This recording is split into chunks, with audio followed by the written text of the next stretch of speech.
First of all ഈ ഒരു പെന്തക്കോസ്ത് അറിയാത്തവരുണ്ടെങ്കിൽ ഇതൊരു അബ്സല്യൂട്ട് ഒരു വർഗീയ കൾട്ടാണ്. മറ്റു മനുഷ്യരെ പലവിധമായി തിരിച്ച് അവരെന്നൊരു വേർതിരിവ് കൃത്യമായും ഉണ്ടായി. അത് കുട്ടിക്കാലം തൊട്ടേ സൺഡേ സ്കൂളിൽ നിന്ന് തന്നെ വലിയ രീതിയിൽ നമ്മുടെ ഉള്ളിൽ ഒരു വർഗീയത സൃഷ്ടിച്ചു. മറ്റുള്ളവരെല്ലാം, മറ്റു വിശ്വാസികളെല്ലാം പാപികൾ. നിങ്ങളതിന് യൂസ് ചെയ്യുന്ന ഒരു വേർഡ് എന്താണ് ഇസ്ലാമിൽ അതിന് യൂസ് ചെയ്യുന്നത് കാഫിറുകൾ. അതേപോലെ ഇവിടെ വരുമ്പോഴേക്കും പാപികൾ, ജാതികൾ, സമുദായക്കാർ എന്ന പല പല കാറ്റഗറിയിലാക്കിയിട്ട്, അല്ലെങ്കിൽ മറ്റുള്ളവരുടെ ദൈവം എന്ന് പറയുന്നത് സാത്താന്യവും പൈശാചികവും ആയത് എന്ന് നമ്മളെ കുട്ടിക്കാലം തൊട്ടേ പറഞ്ഞ് പഠിപ്പിച്ചതിന് ശേഷം മറ്റുള്ളവരോട് കൃത്യമായിട്ടും ഒരു അകലം പാലിച്ച് ജീവിക്കുന്ന ഒരു സൊസൈറ്റിയാണ് ഈ പെന്തക്കോസ്ത് എന്ന് പറയുന്നത്. അതിന് അവർ തന്നെ പറയുന്ന ഒരു റീസൺ വേർപാടിന്റെ ഉപദേശം എന്ന് പറഞ്ഞിട്ടാണ് അവരിങ്ങനെ ഒരു ഐസൊലേഷൻ കൃത്യമായിട്ടും ഇവരുടെ ഉള്ളിൽ ക്രിയേറ്റ് ചെയ്യുന്നത്. അപ്പം ഞാൻ അങ്ങനെ ഒരു വിശ്വാസത്തിൽ ജനിച്ചു വളർന്ന വ്യക്തിയാണ്. പ്രത്യേകിച്ച് പെന്തക്കോസ്ത് എന്ന് പറയുന്നത് എക്സ്ട്രീമാണ്. അതിലെ തന്നെ ഏറ്റവും എക്സ്ട്രീം ആയിട്ടുള്ള TPM, ദ പെന്തക്കോസ്റ്റൽ മിഷൻ എന്ന് പറയുന്ന ഒരു ചർച്ചിലാണ് ഞാൻ ജനിച്ചു വളർന്നത്. അപ്പൊ അവിടുത്തെ ഒരു രീതി എന്ന് പറഞ്ഞാൽ ഈ പറഞ്ഞുകൊണ്ട് തന്നെ ഐസൊലേഷൻ, കുട്ടിക്കാലം തൊട്ടേ ഐസൊലേഷൻ കൃത്യമായിട്ടും ഉണ്ടായിരിക്കും. പിന്നെ ഒരു ആന്റി സയൻസ് ആണ് ഓൾമോസ്റ്റ്. നമ്മുടെ എവല്യൂഷൻ കാര്യങ്ങളൊക്കെ കുട്ടിക്കാലത്ത് തൊട്ട് തന്നെ വിഡിത്തമാണ്. ഇപ്പോഴും അതിനൊക്കെ വന്ന് തർക്കിക്കുന്ന വലിയ ശാസ്ത്ര ബോധമുള്ള പെന്തക്കോസ്തുകാരൊക്കെ ഉണ്ട്. അവിടുത്തെ കമന്റ് ബോക്സിലൊക്കെ ചെന്ന് നോക്കിക്കഴിഞ്ഞാൽ കാണാം. പിന്നെ ഇവർക്ക് നമ്മുടെ ലൈഫിലുള്ള ഒരു കൺട്രോൾ ഓൾമോസ്റ്റ് അല്ല, മെന്റലി സൈക്കോളജിക്കലി ഇവർ ആൾക്കാരെ ഡീൽ ചെയ്യുന്നതിൽ എനിക്ക് തോന്നിയിട്ടുള്ളത് ഇസ്ലാമിനേക്കാൾ ഭയങ്കര ഭീകരമാണെന്നാണ്. ഫിസിക്കലി അബ്യൂസീവ് അല്ലാത്തത് കൊണ്ട് മാത്രമാണ് പെന്തക്കോസ്തിന്റെ തീവ്രത പുറത്തേക്ക് ആരും അറിയാത്തത്. ഒരു സമൂഹത്തിൽ ഇത്രയും ഭിന്നിപ്പുണ്ടാക്കാൻ കഴിവുള്ള മറ്റൊരു വിശ്വാസ സമൂഹമുണ്ടോ എന്ന കാര്യത്തിൽ എനിക്ക് ഡൗട്ടുള്ളൊരു കാര്യമാണ്. അതേപോലെ ഈ പാസ്റ്റർമാർക്ക് നമ്മുടെ ലൈഫിലുള്ളൊരു കൺട്രോൾ എന്ന് പറഞ്ഞാൽ ഇത്രയും അധികം പേഴ്സണൽ ലൈഫിൽ പെനിട്രേറ്റ് ചെയ്തിട്ട് നമ്മളെ കൺട്രോൾ ചെയ്യുക അവരുടെ കയ്യിലാണ്. ഒരു വിശ്വാസി ആയി കഴിഞ്ഞാൽ മറ്റേ തലച്ചോറെടുത്ത് മാറ്റി വെച്ചതിന് ശേഷം അയാളുടെ കൺട്രോളിൽ ഓടുന്ന സ്പ്രിങ് കൊടുത്ത് ഓടുന്ന പാവകളും നമുക്ക് പറയാം. അങ്ങനെ കുറച്ച് പാവകൾ മാത്രമാണ്, സ്വന്തമായി ചിന്താശേഷി ഇല്ലാത്ത, ക്രിട്ടിക്കലി ഒന്നിനെയും അനലൈസ് ചെയ്ത് കാണാൻ കഴിവില്ലാത്ത കുറച്ച് പാവകൾ മാത്രമാണ്. അപ്പം കൺട്രോൾ ആയി കഴിയും, ഐസൊലേഷൻ ആയി കഴിയും. പിന്നെ ഈ ഒരു പുറമേ ഉള്ള ലോകത്തിനെ നോക്കി കാണുന്നത് ഈ ഒരു 3000 വർഷം മുമ്പത്തെ ഒരു ലെൻസ് വെച്ചിട്ടാണ് നമ്മൾ ലോകത്തിനെ കാണുന്നത്. പിന്നെ ഇവരുടെ പൊതുവായിട്ടുള്ള പഠിപ്പിക്കലുകളാണ് നമ്മുടെ ഈ ഒരു ലൗകിക ജീവിതം, അല്ലെങ്കിൽ ലോകത്തെ നമ്മൾ ഇന്ന് എക്സിസ്റ്റ് ചെയ്യുന്ന, ഇവിടെ ഇരിക്കുന്ന ഈ ഒരു നമ്മൾ കാണുന്നതും തൊടുന്നതും അനുഭവിക്കുന്നതുമായിട്ടുള്ള ഒരു ജീവിതം നശ്വരമാണ്. അതുകൊണ്ട് പ്രത്യേകിച്ച് ഗുണമൊന്നുമില്ല. നമ്മൾ ഒരു മറ്റേ ടെസ്റ്റിന് വേണ്ടിയിട്ട് ഈ ലോകത്തേക്ക് വിട്ടേക്കുവാണ്. ഇതിന് ശേഷം അപ്പുറത്ത് ചെല്ലുമ്പോൾ അവിടുത്തെ ലൈഫാണ് യഥാർത്ഥമായ ലൈഫ് എന്ന് പറഞ്ഞ് നമ്മളെ പറ്റിച്ചിട്ട് ഇവിടെ എവിടേക്കോ കോറിലേഷൻ. അതെ. അപ്പം നമ്മളെ കംപ്ലീറ്റ്ലി ഈ ഒരു സാധനം യൂസ്ലെസ് ആണ് എന്ന് പറഞ്ഞ് പഠിപ്പിച്ചിട്ട് കുറെ പാപങ്ങളുടെ ഒരു നീണ്ട നിര തന്നിട്ട് നമുക്ക് ഒരിക്കലും അതിനോട്ട് ലീവ് അപ്പ് ടു ചെയ്യാൻ പറ്റത്തില്ല. നമുക്ക് അവർ പറയുന്ന പാപങ്ങളുടെ ലിസ്റ്റുകൾ, അല്ലെങ്കിൽ അത് ചെയ്യാത്തൊരു മനുഷ്യനില്ല. അപ്പൊ അതേപോലെ ഒരു വലിയ ലിസ്റ്റ് തന്നിട്ട് നമ്മളെ എക്സ്ട്രീം ആങ്സൈറ്റിയിലേക്ക്, ഓരോ നിമിഷവും ഇതിൽ ജീവിക്കുന്ന ഒരു മനുഷ്യന്റെ ഗതി എന്ന് പറഞ്ഞു കഴിഞ്ഞാൽ ഒരു ബോംബിന്റെ മേളിൽ ഇരിക്കുന്ന ഒരു ഫീലാണ്. എപ്പോ പൊട്ടു ഈ സാധനം എന്ന് അറിയത്തില്ല.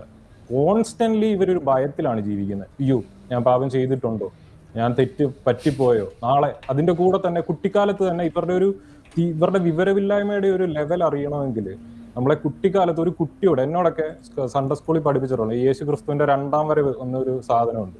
പുള്ളി മറ്റേ ആകാശത്തിൽ വന്നിട്ട് മറ്റേ വാക്യൂം ക്ലീനർ വെച്ച് വലിച്ചെടുത്തുകൊണ്ട് പോകുന്ന പോലെ ആൾക്കാരെ വലിച്ചുകൊണ്ട് പോകും എന്നൊരു ഐഡിയയാണ്.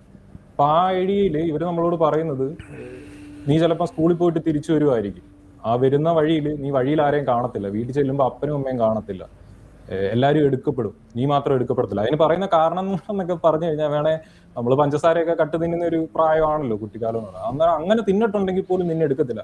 ഒന്ന് ആലോചിച്ച് നോക്കും, ഒരു കുട്ടിയോടാണ് ഈ കാര്യം പറയുന്നത്. എന്ത് വിവരം ഉണ്ടെന്ന് ആലോചിക്കണം. ഞാനൊക്കെ പേടിച്ച് സ്വപ്നം കണ്ടിട്ടുണ്ട് ഈ സാധനമൊക്കെ കേട്ടിട്ട്. അപ്പം എത്രത്തോളം ഒരു കുട്ടിയോട് എന്ത് പറയണം, എങ്ങനെ പറയണം, അവരുടെ സൈക്കോളജി എന്താണെന്ന് പോലും മനസ്സിലാക്കാതെ ഈ ഒരു ഫിയർ മോങ്ങറിങ്ങിൽ വർക്ക് ചെയ്യുന്ന ഒരു സാധനമാണ്. അപ്പൊ എന്റെ ചൈൽഡ്ഹുഡ് ഇതായിരുന്നു. ഞാൻ ഇതിനെ എക്സ്ട്രീംലി ബിലീവ് ചെയ്തിട്ട് ഈ ഒരു രീതിയിലാണ് ഞാൻ ജീവിച്ചുകൊണ്ടിരുന്നത്. ഇതാണ് റിയാലിറ്റി. എനിക്ക് എഡ്യൂക്കേഷനെ പോലും ഞാൻ കണ്ടുകൊണ്ടിരുന്നത് വെറുതെ ഒരു സർട്ടിഫിക്കറ്റ് വാങ്ങാനായിട്ടുള്ള ഒരു ഉപാധി. കുറെ എന്തൊക്കെയോ ഒരു ചോദ്യം ചോദിക്കും, നമ്മളെ കുറെ പഠിപ്പിക്കും, നമ്മളത് കാണാതെ പഠിക്കുന്നു, സ്കൂളിൽ ചെല്ലുന്നു, എഴുതുന്നു, മാർക്ക് കിട്ടുന്നു, നമ്മൾ പോകുന്നു, ജോലി മേടിക്കുന്നു. ആ ഒരു രീതി, ഒരു എഡ്യൂക്കേഷനെ ഞാൻ കണ്ടുകൊണ്ടിരുന്നത്. അല്ലെങ്കിൽ പെന്തക്കോസ്തുകാരായിട്ടുള്ള എല്ലാവരും കാണുന്ന ഒരു രീതി ഇത് തന്നെയാണ്. എനിവേ വേറെ ഒരു കാര്യം, ഇവരുടെ ഒരു മനസാക്ഷിയില്ലായ്മയുടെ ഒരു ഇതൊക്കെ അറിയണമെങ്കിൽ പലയിടത്തും ഈ കാര്യങ്ങളെയൊക്കെ വരുമ്പോൾ, അല്ലെങ്കിൽ ഗ്ലോബൽ വാർമിംഗ് ഒക്കെ വരുമ്പം ഇവർക്ക് സന്തോഷമാണ്. ഇവർ പറയുന്നതെന്ന് പറഞ്ഞാൽ ഇവരുടെ മറ്റേ അർമഗദോൻ യുദ്ധം, എനിക്ക് തോന്നുന്നു ഇസ്ലാമിലും അത് കോമൺ ആണെന്ന് തോന്നുന്നു. അപ്പൊ ആ ഒരു യുദ്ധം വന്ന് ലോകം മുഴുവൻ കത്തി നശിക്കും എന്നാണ് ഇവരുടെ ബൈബിളിലുള്ളത്. അന്നേരം ന്യൂക്ലിയർ വെപ്പണൊക്കെ കണ്ടുപിടിച്ചപ്പോഴത്തേന് ഭയങ്കര സംഭവം. കണ്ടില്ലേ, ഞങ്ങളുടെ ബൈബിളിലുള്ളത് കൂട്ട് ലോകത്തിനെ മുഴുവൻ കത്തിക്കാനായിട്ട് ന്യൂക്ലിയർ വെപ്പണായി. അല്ലെങ്കിൽ ഒരു യുദ്ധം വരുമ്പോൾ കണ്ടോ, ഇപ്പൊ യുദ്ധമായി. അങ്ങനെ യുദ്ധം വരുന്നതും മനുഷ്യരും മരിക്കുന്നതും ഒക്കെ കണ്ടിട്ട് സന്തോഷിക്കുന്ന ഒരു ഗ്രൂപ്പ് ഓഫ് സൈക്കോപാത്തുകളും തന്നെ പറയണം. അബ്സല്യൂട്ട് സൈക്കോപാത്തുകളും തന്നെ പറയണം. നിങ്ങൾ പെന്തക്കോസ്ത് തന്നെയല്ലേ, ഇസ്ലാം ഒന്നുമല്ലല്ലോ.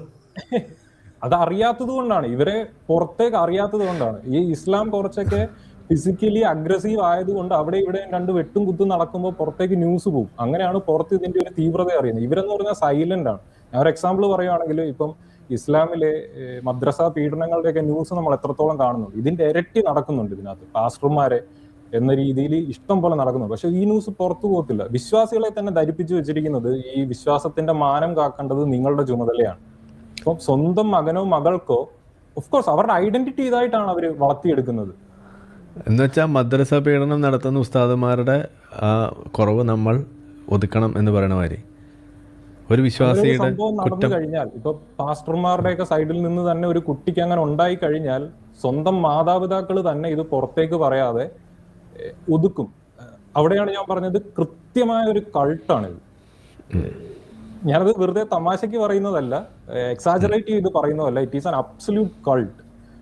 ഇത്രത്തോളം ഉണ്ടെങ്കിൽ അതുകൊണ്ട് തന്നെയാണ് ഇവരുടെ ന്യൂസുകൾ പുറത്തേക്ക് അറിയാത്തത്. അതുകൊണ്ട് തന്നെയാണ് ഇവർ എക്സ്പോസ് ചെയ്യപ്പെടാത്തത്. പലയധികം ആളുകൾ ഇപ്പൊ വരുന്നുണ്ട്, അവര് പയ്യെ അവരുടെ ടൈം ആകുമ്പോൾ ഷെയർ ചെയ്യും. എനിക്ക് തന്നെ ഒത്തിരി ടൈം എടുത്തു. സോ സ്ലോലി നമ്മളത് കാണും, കേൾക്കും, എക്സ്പീരിയൻസ് ചെയ്തവർ വന്നിട്ട് സംസാരിക്കും. എനിവേ എനിക്കൊരു മാറ്റം വരുന്നത്, ഞാൻ ഈ യൂണിവേഴ്സിറ്റി പഠിക്കാനായിട്ട് എഞ്ചിനീയറിംഗ് പഠിക്കാൻ തമിഴ്നാട്ടിൽ പോയപ്പോഴാണ്. അവിടെ ഞാൻ ഹോസ്റ്റലിൽ നിന്നാണ് പഠിച്ചത്. ആ ഒരു ടൈമിലാണ് സത്യം പറഞ്ഞ വലിയ ഗ്രൂപ്പ് ഓഫ് ആൾക്കാരുടെ കൂടെ, പല വൈവിധ്യമാർന്ന മതം ഫോളോ ചെയ്യുന്ന ആൾക്കാരുടെ കൂടെ നമുക്ക് അവിടെ നമ്മൾ ഹോസ്റ്റലിൽ താമസിക്കുകയാണ്. മറ്റേത് സ്കൂളിൽ പോകുന്നു തിരിച്ച് വീട്ടിലേക്ക് വരുന്നു എന്നുള്ള ഒരു സെറ്റപ്പിനപ്പുറത്തേക്ക് ഹോസ്റ്റലിൽ ഒരുമിച്ച് താമസിക്കുമ്പോൾ നമ്മൾ പല കോൺവെർസേഷനിൽ ഇടപെടും. അങ്ങനെ വലിയ രീതിയിൽ പുറത്തേക്ക് ഒരു എക്സ്പോഷർ ഉണ്ടായത് അവിടെ നിന്നാണ്. അങ്ങനെ എക്സ്പോഷർ ഉണ്ടാകുന്ന സമയത്താണ് ഞാൻ തന്നെ തിരിച്ചറിയുന്നത്, ഇവർ ഈ പറഞ്ഞു പഠിപ്പിച്ചേക്കുന്നൊന്നും അല്ല. ഈ മറ്റു മതസ്ഥർ, ഇപ്പൊ ഹിന്ദുക്കളായിക്കോട്ടെ മുസ്ലിംസ് ആയിക്കോട്ടെ ആരും ആയിക്കോട്ടെ, ഇവര് പറയുന്ന രീതിയിൽ അത്ര വൃത്തികെട്ട മനുഷ്യരൊന്നും അല്ല എന്നൊരു റിയലൈസേഷനൊക്കെ എനിക്ക് അവിടെ നിന്നാണ് ഉണ്ടാകുന്നത്. അങ്ങനെയാണ് ആ സമയത്താണ് പിന്നെ അംബാനി ജിയോയും ഒക്കെ കൊണ്ടുവന്ന് പോപ്പുലറായി. പിന്നീട് ഈ ഒരു ഏത്തീസം കാര്യങ്ങളൊക്കെ കൃത്യമായി പഠിച്ചു തുടങ്ങി. എന്നെ മതവിശ്വാസം കംപ്ലീറ്റ്ലി അവിടുന്ന് പോയി. ഞാൻ അതിനുശേഷം തിരിച്ച് വീട്ടിൽ വന്ന് മതവിശ്വാസിയായിട്ടല്ല, ഞാൻ വീട്ടിൽ പറഞ്ഞു ഞാൻ ഇനി വരുന്നില്ല എന്ന് പറഞ്ഞു. എനിവേ അങ്ങനെ ആയിരുന്നു കുറെ കാലം. ഇത് ഏകദേശം 2018 സംതിങ് ടൈമിലാണ് കംപ്ലീറ്റ്ലി ഞാൻ ചർച്ചിൽ പോകുന്നത് നിർത്തിയത്. ദൈവവിശ്വാസം പോയത് എന്താണെന്ന് എനിക്ക് യാതൊരുവിധ ഐഡിയ ഇല്ല. പക്ഷെ ഞാനൊരു കെയർ ഫ്രീ ടൈപ്പ് ആയിരുന്നു. കാരണം ദൈവം ഉണ്ടോ ഇല്ലയോ, എന്റെ ദൈവവിശ്വാസം പോയി, ദൈവം ഉണ്ടോ ഇല്ലയോ എന്നതിനെ കുറിച്ച് പോലും ഞാൻ വറീഡ് അല്ലായിരുന്നു. കാരണം എനിക്ക് അബ്സല്യൂട്ട്ലി മനസ്സിലായി, ഈ ഏതായാലും മതവിശ്വാസത്തിൽ പറയുന്ന കൂട്ടൊരു ദൈവം ഉണ്ടാകാനുള്ള യാതൊരുവിധ സാധ്യതയില്ലെന്നുള്ള ഐഡിയ വന്നുകൊണ്ട് ഞാൻ കെയർ ഫ്രീ ആയിരുന്നു. പ്രത്യേകിച്ച് എൻ്റെ ജീവിതത്തിൽ പ്രശ്നം വരുന്നത് ഈ സ്വീഡനിലേക്ക് മൂവ് ചെയ്തതിന് ശേഷമാണ്. അത് 2024 ഞാൻ പാർട്ട്നേർഡുമാണ്. എൻ്റെ പാർട്ട്ണർ സ്വീഡിഷ് ആണ്. പുള്ളിക്കാരി ഓക്കെ, ആ സ്റ്റോറിയിലേക്ക് ഞാൻ പോകുന്നില്ല. എനിവേ പുള്ളിക്കാരി ഭയങ്കര സപ്പോർട്ടീവ് ആയിരുന്നു. പുള്ളിക്കാരി കാരണമാണ് ഞാനിവിടെ ഇപ്പോൾ ജീവനോടിരിക്കുന്നത്. ഞാൻ ഈ ഒരു ബാൻഡ് കൂടി ഇട്ടിട്ടാണ് സംസാരിക്കുന്നത്. ഇതെനിക്ക് ഹോസ്പിറ്റലിൽ പോയപ്പം okay I will get there, കാട് കയറി പോകുന്നു, സോറി. ഇല്ല പറഞ്ഞോളൂ. ഓക്കെ, ഞാൻ ഇവിടെ സ്വീഡനിലേക്ക് 2024 മൂവ് ചെയ്തു. സ്റ്റുഡൻ്റ് ആയിട്ടാണ് വന്നത്. ഇവിടെ വന്നതിന് ശേഷമാണ് യഥാർത്ഥത്തിൽ ഞാൻ എന്നെ തന്നെ തിരിച്ചറിയുന്നത്. നമ്മളുടെ ഐഡന്റിറ്റി പോലും കംപ്ലീറ്റ്ലി നശിപ്പിച്ചു വെച്ചിരിക്കുകയാണ്. സോ റിയലി ഞാൻ എന്താണ്, എനിക്ക് എന്താണ് ഇഷ്ടം എന്നുള്ള കാര്യങ്ങളിലേക്കൊക്കെ എനിക്ക് തിരിച്ചറിവ് വരുന്ന ഇവിടെ വന്നതിന് ശേഷമാണ്. അത് പ്രത്യേകിച്ചും ഇവിടുത്തെ ഒരു സൊസൈറ്റിയുടെ ഒരു പ്രത്യേകത. രണ്ടാമത് ഞാൻ ഈ യൂണിവേഴ്സിറ്റിയിൽ പോകുമ്പം അവിടുത്തെ ആൾക്കാരുമായിട്ട് ഇന്ററാക്ട് ചെയ്യും. ഞാൻ കൂടുതലും സ്വീറ്റ്സുമായിട്ടായിരുന്നു എനിക്ക് കുറച്ച് ഫ്രണ്ട്ഷിപ്പ് ഉള്ളത്. അപ്പൊ അവരോടൊക്കെ സംസാരിക്കുമ്പോൾ അവരുടെ ടൈപ്പ് ഓഫ് ക്വസ്റ്റ്യൻസ് കേൾക്കുമ്പോൾ തന്നെ നമ്മളിങ്ങനെ അന്തം വിട്ടുപോയി. ഇവന്മാരൊക്കെ എങ്ങനെ ഇങ്ങനെ സംസാരിക്കുന്നത്, എന്ത് തരം ചോദ്യമാണ് ഈ ചോദിക്കുന്നത്, എനിക്കെന്താ ഇങ്ങനെ പറ്റാത്തത്.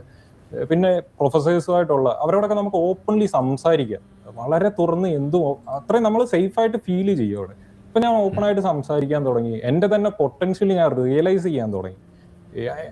പ്രൊഫസർ തന്നെ പറഞ്ഞിട്ടുള്ളൊരു കാര്യമാണ്, നിന്റെ analytical skills it is really great. അപ്പൊ ഞാൻ തന്നെ വിചാരിക്കണം ഇത്രയും നല്ല അനലിറ്റിക്കൽ സ്കിൽസ് ഉണ്ട്, ബട്ട് എന്നെ അത് ഡെവലപ്പ് ചെയ്യാൻ സമ്മതിച്ചിട്ടില്ല ഒരു കാര്യം. ഒരു എക്സാമ്പിൾ പറയുകയാണെങ്കിൽ കുട്ടിക്കാലം തൊട്ട് സിനിമ കാണുന്നത്, പാട്ട് കേൾക്കുന്നത്, മറ്റെന്തെങ്കിലും പുസ്തകങ്ങൾ വായിക്കുന്നത്, അങ്ങനെ ലൈഫിന്റെ മറ്റ് ഒരു സ്ട്രീമിലേക്കും നമ്മളെ വിടാതെ ഇവർ പറയുന്ന സെറ്റ് ഓഫ് 1-2 കാര്യങ്ങൾ മാത്രം നല്ലത്.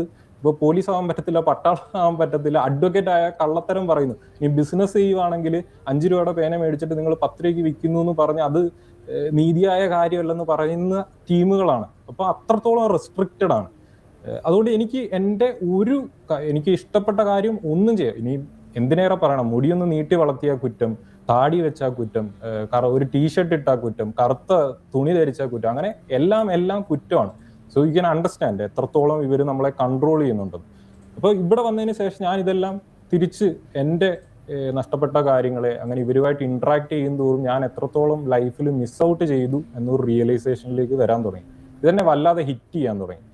കാരണം എനിക്കിപ്പോൾ 29 വയസ്സുണ്ട്. ഈ 29 വയസ്സ് വരെ എൻ്റെ ഒരു ജീവിതം നശിപ്പിച്ചു. അബ്സല്യൂട്ട്ലി. എനിക്ക് പിന്നീട് ആലോചിക്കുമ്പോൾ എനിക്ക് പല കാര്യങ്ങളും ഇഷ്ടമല്ല, പക്ഷെ എന്താണ് ഇഷ്ടമുള്ളത്, എന്ത് ചെയ്യണമെന്ന് ആലോചിച്ചിട്ട് എനിക്ക് ഒരു ഐഡിയ ഇല്ല. കാരണം എനിക്ക് തന്നെ എന്നെ അറിയത്തില്ല, എൻ്റെ ഇഷ്ടങ്ങൾ പോലും എന്താണെന്ന് എനിക്ക് അറിയില്ല. ഞാനങ്ങനെ എൻ്റെ പാർട്ണറിനോട് ഈ കാര്യങ്ങളൊക്കെ ഓപ്പൺലി സംസാരിച്ചു. അതിനുശേഷം പുള്ളിക്കാരി ടീച്ചറാണ്. അന്നേരം ഇവിടുത്തെ ഒരു എഡ്യൂക്കേഷൻ സിസ്റ്റം, അവരെങ്ങനെയാണ് ഒരു സിറ്റിസനെ അപ്ബ്രിങ് ചെയ്യുന്നത്, ഇതെല്ലാം മനസ്സിലാക്കിയിട്ട് എനിക്കൊരുമാതിരി കൈവിട്ടു പോകുന്ന അവസ്ഥ. അവസാനം ഞാനേതായാലും ഒരു സൈക്യാട്രിക് ഡോക്ടറിനെ പോയി കണ്ടു. ഡിപ്രഷൻ, ആങ്സൈറ്റി കാര്യങ്ങൾ ഡയഗ്നോസ് ചെയ്തു. മെഡിക്കേഷൻ എടുത്തുകൊണ്ടിരിക്കുകയായിരുന്നു. കുറച്ച് നാളിന് ശേഷം അൺഫോർച്ചുനേറ്റ്ലി എൻ്റെ ഒരു തെറ്റാണ്, ഒരു 2-3 മാസം കഴിഞ്ഞപ്പോഴേക്കും ഞാൻ ഓക്കെ ആയി തുടങ്ങി. അന്നേരമാണ് യഥാർത്ഥത്തിൽ ആ ഒരു മൊമെന്റിലാണ് ഞാൻ തിരിച്ചറിയുന്നത്, യഥാർത്ഥത്തിൽ മനുഷ്യൻ നോർമലി ആ ഒരു സ്റ്റേറ്റിലാണ് ഇരിക്കുന്നത്. ഇതാണ് സന്തോഷം. അത്രയും നാൾ ഞാൻ സന്തോഷം എന്താണെന്ന് പോലും റിയലൈസ് ചെയ്തിട്ടില്ല. ഈ പെന്തക്കോസ്തുകാർ കേൾക്കുന്നുണ്ടെങ്കിൽ എനിക്ക് നിങ്ങളോട് പറയാനുള്ളത്, നിങ്ങൾ ഇതുവരെ റിയലൈസ് ചെയ്തിട്ടില്ല യഥാർത്ഥത്തിൽ സന്തോഷം എങ്ങനെയാണ്. ഒരു പീസ് ഓഫ് മൈൻഡോടുകൂടി ഇരിക്കുക എന്നത് ഓൾ ദ ടൈം ഞാൻ തന്നെ റിയലൈസ് ചെയ്തിട്ടില്ല. എക്സ്ട്രീം ആങ്സൈറ്റിയുടെ മേളിലാണ് ഇവർ ജീവിച്ചുകൊണ്ടിരിക്കുന്നത്. അപ്പം ഞാനത് റിയലൈസ് ചെയ്തു.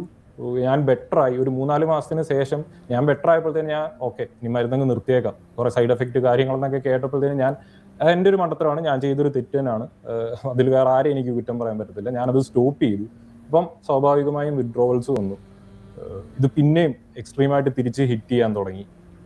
ഓൾമോസ്റ്റ് ആ ഒരു സമയത്തായിരുന്നു ഞാൻ ആരിഫിനെയൊക്കെ കോൺടാക്ട് ചെയ്യാൻ ശ്രമിച്ചിട്ടുണ്ട്. ഞാൻ അന്നേരം ആരോടെങ്കിലും എനിക്കിതൊന്ന് സംസാരിക്കണം. ഞാൻ അന്നേരം എക്സ്പെന്തക്കോസ്റ്റൽ അങ്ങനെ ഒരു ഗ്രൂപ്പ് ഓഫ് ആൾക്കാർ ആരെയും എനിക്ക് അറിയത്തില്ല.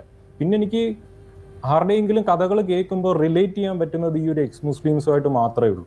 കാരണം ഒരേ ജീവിതമാണ്. ഇത് വിട്ട് കഴിഞ്ഞാൽ അവരെ ഒറ്റപ്പെടുത്തുന്നതേ, നമ്മളെ അറ്റാക്ക് ചെയ്യുന്നത് എന്ന രീതിയിലെല്ലാം എനിക്ക് സാമ്യത തോന്നിയത് നിങ്ങളുമായിട്ടായതുകൊണ്ട് ഞാൻ പലരെയും വിളിച്ചു. ആരിഫിനെ കോൺടാക്ട് ചെയ്യാൻ ശ്രമിച്ചു, ലിയാഖത്തെ, പിന്നെ UV നവാസ് എന്ന് പറഞ്ഞ അങ്ങനെ എക്സ് മുസ്ലിംസ് ആയിട്ടുള്ള പലരെയും ഞാൻ കോൺടാക്ട് ചെയ്യാൻ ശ്രമിച്ചു. പക്ഷെ ഓഫ് കോഴ്സ് എനിക്കറിയാം, കാരണം ഇപ്പം വളരെ ചുരുക്കം സബ്സ്ക്രൈബേഴ്സ് മാത്രം ഉണ്ടായിട്ട് പോലും എനിക്ക് വരുന്ന കോളുകളുടെ എണ്ണം എനിക്കറിയാം. പക്ഷെ ഐ അണ്ടർസ്റ്റാൻഡ്, നമുക്കെപ്പോഴും അങ്ങനെ പ്രയോറിറ്റൈസ് ചെയ്യാൻ പറ്റത്തില്ല.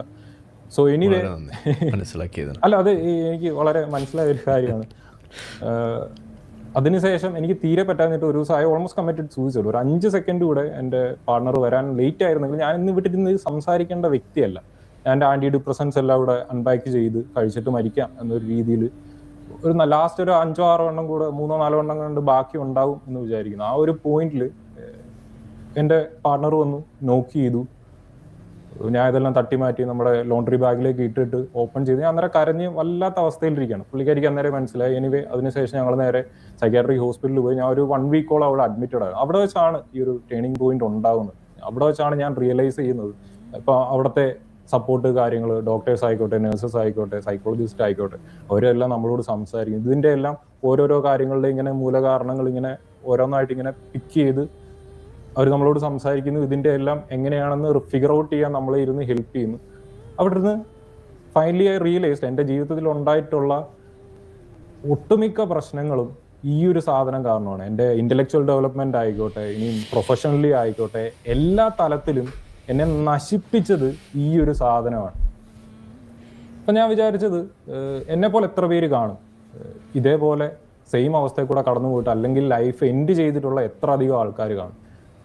അത് പിന്നെ എൻ്റെ സിസ്റ്ററിന് ഒരു കുട്ടിയുണ്ട്. അവന് 1.5 വയസ്സ് 2 വയസ്സോളം ഉള്ള സമയമാണ്.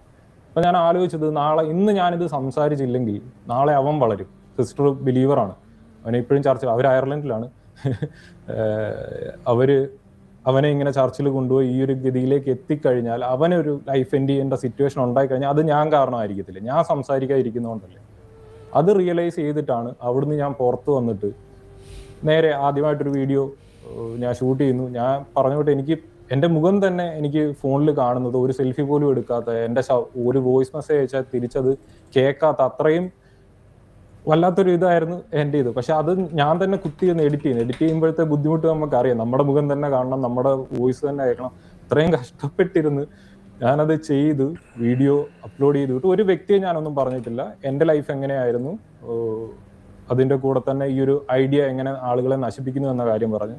ഞാൻ തന്നെ എൻ്റെ ഫാമിലി എല്ലാവർക്കും അയച്ചു കൊടുത്തു. പിറ്റേ ദിവസം സുഖമായിട്ട് കിടന്നുറങ്ങി. വളരെ ഞാൻ ആ ഒരു പബ്ലിക് ആക്കിയപ്പോൾ കിട്ടിയ എൻ്റെ മനസമാധാനം എന്ന് പറഞ്ഞു കഴിഞ്ഞാൽ, എന്റെ സാറേ ചുറ്റുമുള്ളതൊന്നും കാണാൻ പറ്റൂല എന്ന് പറയുന്ന തൊട്ട് ഐ ഹോപ്പ് ആരിഫിന് അത് മനസ്സിലാക്കാൻ പറ്റുമെന്ന് തോന്നുന്നു. തീർച്ചയായിട്ടും.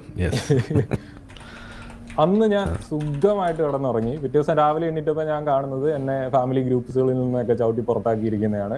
റിമൂവ് യു ഫ്രം ഗ്രൂപ്പുകളെ, കാര്യങ്ങളെ. എനിവേ അതൊന്നും ഞാൻ കാര്യമാക്കുന്നേ ഇല്ല. So this is my journey. ഇവിടെ എത്തി. ഇന്ന് ജീവിച്ചിരിക്കേണ്ട ഒരു വ്യക്തിയല്ല, ഈ ഒരു വിശ്വാസമാണ് എന്നെ നശിപ്പിച്ചത്. അതേപോലെ ഞാൻ സംസാരിക്കാൻ തുടങ്ങി. പലയധികം, ഏകദേശം 7 മാസത്തോളമായി ഞാൻ സംസാരിക്കാൻ തുടങ്ങിയിട്ട്. ഒട്ടനവധി ആളുകളെ ഞാൻ മീറ്റ് ചെയ്തു.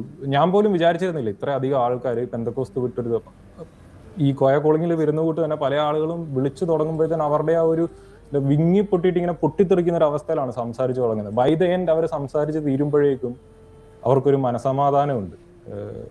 സോ ഐ എം ഗ്ലാഡ് ആ ഒരു കമ്മ്യൂണിറ്റി ഡെവലപ്പ് ചെയ്യാൻ എന്നെ കൊണ്ട് സാധിച്ചു. പല ആളുകളും